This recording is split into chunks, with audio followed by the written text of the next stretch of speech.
उत्साह की बात और उतावली की बात चल रही थी।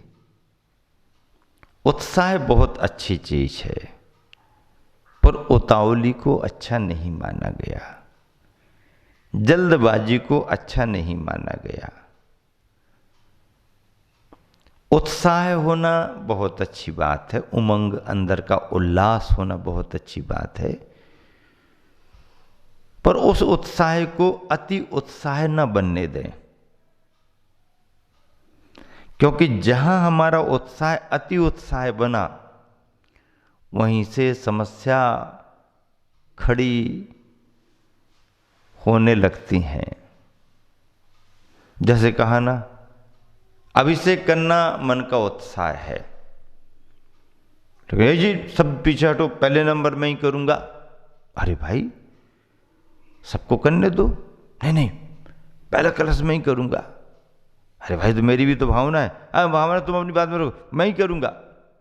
और मान लो किसी ने बात नहीं मानी और उसने पहला कलश कर दिया, अब तुम ही कर लो, कर लो कर लो कर लो, अब तुम ही कर लो। अरे अब आ जाओ ना, कर तो लो। नहीं नहीं, अब हमें नहीं करना, अब करना ही नहीं हमको। क्यों? तुमने पहले क्यों कर दिया? अरे तो पहले कर दिया तो क्या हो गया, तुम भी तो कर लो। नहीं नहीं नहीं, हम तो करते तो पहले ही करते। अरे भाई, ये तो सार्वजनिक व्यवस्था है, कोई घोषित थोड़ी है, कोई आपने कोई ऐसा सौजन्य थोड़ी किया है, कोई ऐसी व्यवस्था भी नहीं बनी कि तुम ही शुरुआत करोगे। ऐसी नहीं बनी तो क्या हुआ, हमारे मन का उत्साह है, हमें पहले करना। तो ये अति उत्साह कहीं कहीं व्यक्ति को परेशानी का कारण बनता है। उत्साह, अति उत्साह। और एक शब्द आता उदासीन।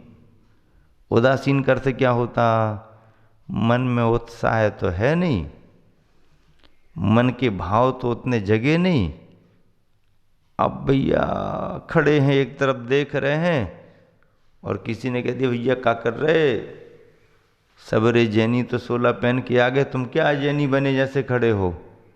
तो सोचने लगा, अच्छा क्या करूं, अभिषेक कर लूं? कर लो ना, कर लूं कर लूं, कर लो ना। दौड़ दाड़ करके आ गया, थोड़ा सा हाथ लगाया, बस बस ठीक ठीक, अरे करो तो थोड़ा और कर लो। ये उदासीन लोग होते हैं। ये उदासीन लोग भी अवसर को देख करके तो उत्सुक हो जाते हैं, यदि माहौल अवसर ना मिले तो बाहर के बाहर ही संतुष्ट होते रहते हैं। अच्छा, ऐसे उदासीन लोगों में कई संतुष्ट वृत्ति के भी होते हैं और कई आलोचक वृत्ति के भी होते हैं। स्वयं तो करना है ही नहीं, कोई यदि कर रहे हैं, अरे देख तो लिया, क्या करते हैं लोग, धक्का मुक्की तो कर रहे थे वहां पर, अपन तो इसलिए पीछे खड़े रहते। भैया क्या करना, अपन को कोई आगे आगे दिखाना थोड़ी है, जबकि खुद करना नहीं चाहते। अरे भैया, अभी तो 2-4 जने तो करत रहे थे, उन्हीं की तो चलत होते, अपन को कौन, चलो अपन तो पीछे ही अच्छे हैं। अब तो बड़े बड़े लोगों, ऐसी बातें करके उदासीन व्यक्ति अपनी उदासीनता को छिपाना चाहता है, और जो नहीं करने की उसकी कमजोरी है उस पर लेप लगाना चाहते कि हम करना तो चाहते हैं लेकिन वातावरण अनुकूल नहीं है, हम करना तो चाहते हैं लेकिन लोग गड़बड़ियां करते हैं। ऐसा वो एक लेबल लगा देता है, पर ये सब इरादे गलत हैं। उत्साह होना चाहिए, अति उत्साह नहीं होना चाहिए, और उदासीनता तो होना ही नहीं चाहिए। अच्छे कार्यों के प्रति उत्साह और अशुभ पाप के कार्यों में उदासीनता। गुरुवर आचार्य श्री कह रहे आगे कि उत्साह जीवन की वह संपदा है जो संसार की किसी भी वस्तु को खरीद सकती है। बहुत बड़ी बात कह दी, उत्साह को संपदा कहा है, और जीवन की ऐसी संपदा बताई जा रही है जो संसार की किसी भी वस्तु को खरीद सकती है। उत्साह, मन का उत्साह ऐसी संपदा है कि जो संसार की किसी भी वस्तु को खरीद सकती है, कोई भी वस्तु। हाँ, उत्साह में खरीद लेता है। बाजार में जाकर के सामान नहीं खरीदेगा, क्या लेना देना, बहुत तो खरीद लिए, लेकिन मन का उत्साह दान पूजा में आगे बढ़ा देता है। ये अपना उत्साह है। व्यक्ति दान देने में, अभिषेक करने में, शांति धारा करने में कृपणता दिखाएगा, नहीं भैया गुंजाइश नहीं है, जमता नहीं है, अभी अनुकूलता नहीं है, ऐसी बातें करता है। और अब भी यदि बच्चा मचल जाए कि हमको तो वो 3000 वाला ही खिलौना चाहिए, तो यहाँ तुम 501 के लिए 501 बार सोच रहे थे, 501 के लिए 501 बार सोच रहे थे, अब 3000 वाली वो साइकिल और वो खिलौना, अब बोलो वो सड़क पर रो रहा, मचल गया, अब क्या करोगे तुम? करोगे कि नहीं करोगे? अब महाराज जी मजबूरी है, मजबूरी नहीं, आपकी कमजोरी है अंदर की, मजबूरी नहीं है, मन की कमजोरी बना रखी है तुमने। तो व्यक्ति धर्म के कार्यों में कृपणता दिखाता है और संसार के कार्यों में उत्सुक होकर के अपना अपना दिखाने में खर्च कर देता है। तो ऐसा नहीं, उत्साह अच्छे कार्यों में हमारा होना चाहिए और अशुभ कार्यों में उदासीनता ही दिखनी चाहिए।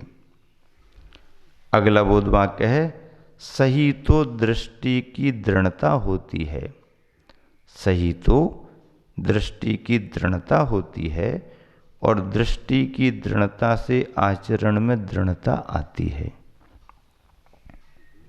सही तो यथार्थ में तो दृष्टि की दृढ़ता होती है, दृष्टि की ही दृढ़ता होती है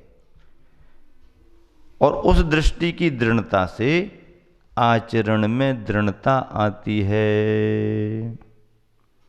देखो मैं बार बार कहा करता हूं कि देखने का अभिप्राय बदल जाए तो दृष्टि में परिवर्तन आ जाता है। दृष्टि का परिवर्तन विचारों में परिवर्तन लाता है,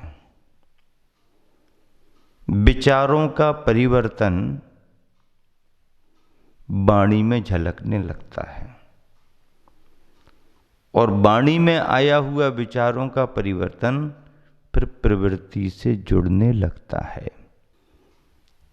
अगला बोध वाक्य है, निष्ठा और पुरुषार्थ में ऐसा बल है, निष्ठा और पुरुषार्थ में ऐसा बल है जो बलवान को भी हरा देता है। निष्ठा और पुरुषार्थ में ऐसा बल है जो बलवान को भी हरा देता है तथा पद और पथ से डिगने वालों को भी, तथा पथ और पथ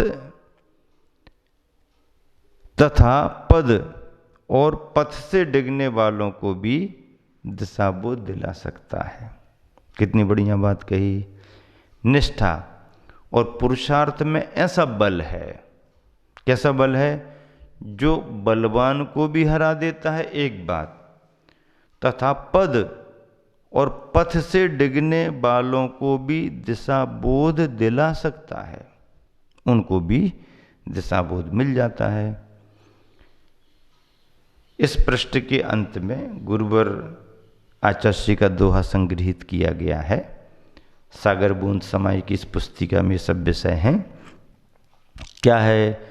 पापी से मत, पाप से घृणा करो ऐ आर्य, पापी से मत, पाप से घृणा करो ऐ आर्य, नर ही बस वह पतित हो, नर ही बस वह पतित हो, पावन कर शुभ कार्य। नर ही बस वह पतित हो, पावन, कैसे पावन बनेगा वह पतित नर? कर शुभ कार्य, शुभ कार्यों को करके, अच्छे कार्यों को करके वह पतित नर भी पावन हो जाता है। पतित नर भी पावन हो जाता है। नर नारायण बन जाते हैं और नारायण एक दिन निरंजन बन जाते हैं। निरंजन का अर्थ क्या होता? अंजन रहित निरंजन। सिद्ध कैसे हैं? निरंजन है। निरंजन, अंजन नहीं। किसी प्रकार के बाहरी अंजन की जरूरत नहीं। निरंजन, निरंजन। तो पापी से मत, पाप से घृणा करो ऐ आर्य। घृणा किससे करनी है? पाप से घृणा करो, पापी से नहीं।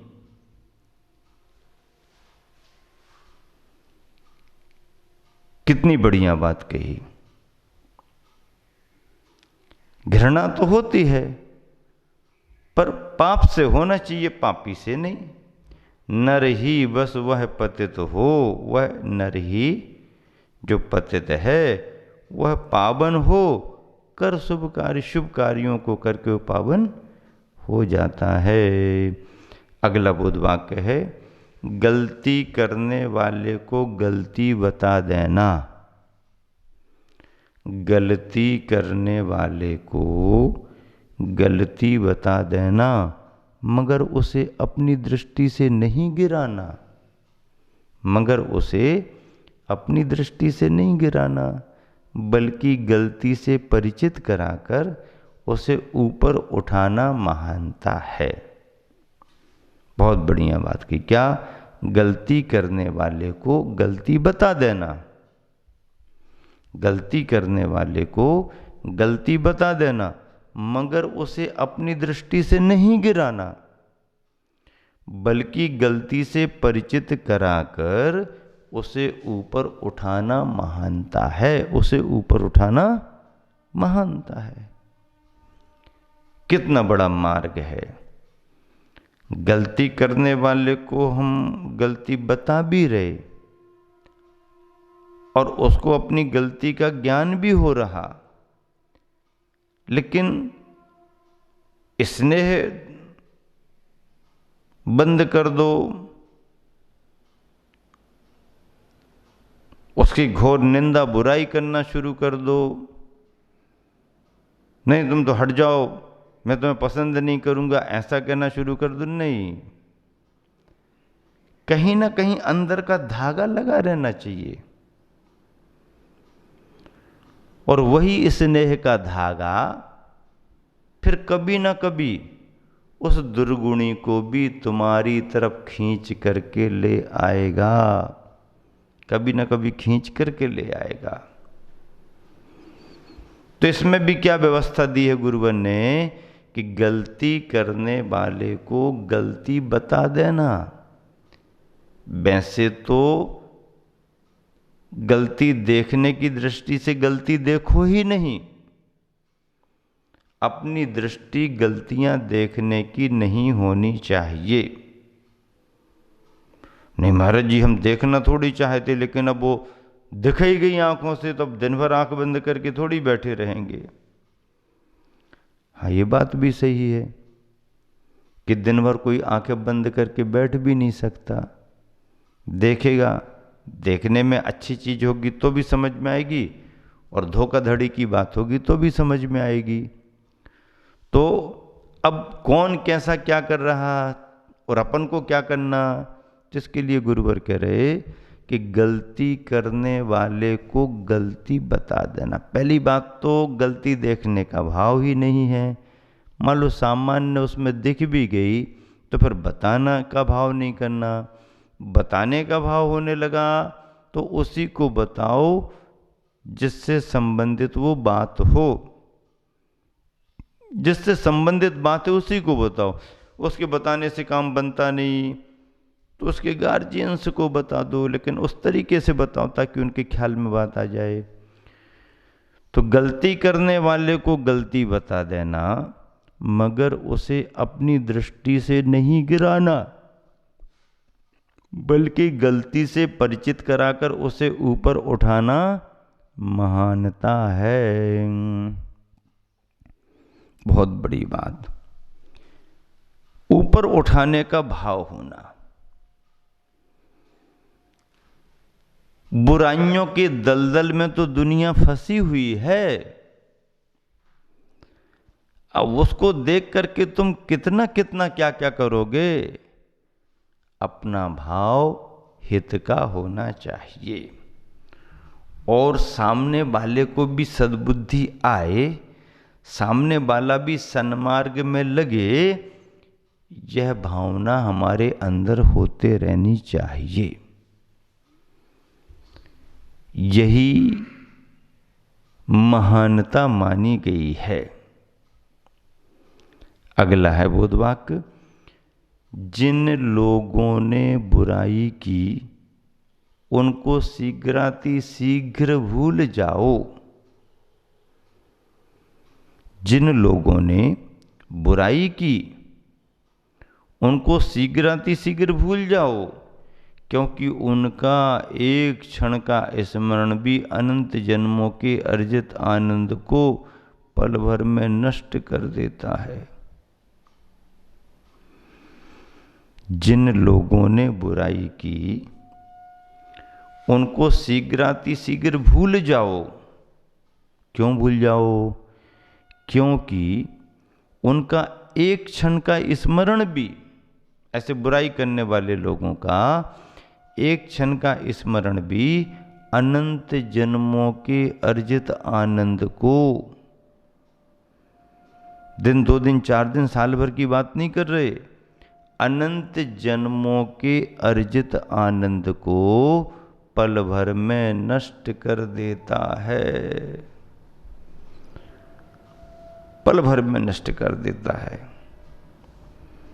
बहुत बड़ी बात कह रहे गुरुवर कि जिन लोगों ने बुराई की तुम्हारे प्रति उनको शीघ्राति शीघ्र भूल जाओ। हम तो बुराई करने वाले को रोज याद करते, भले कुछ ना कर पाए पर करने का भाव करेंगे, रोज करेंगे, उसके बारे में बुरा ही बुरा सोचेंगे।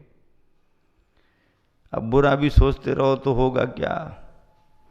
तो जिन लोगों ने बुराई की उनको शीघ्राति शीघ्र भूल जाओ, क्योंकि उनका एक क्षण का स्मरण भी अनंत जन्मों के अर्जित आनंद को पल भर में नष्ट कर देता है। अनंत जन्मों के अर्जित आनंद को पल भर में नष्ट कर देता है। इस तरह से समय आपका हो गया, विराम देता हूँ। महावीर भगवान की जय।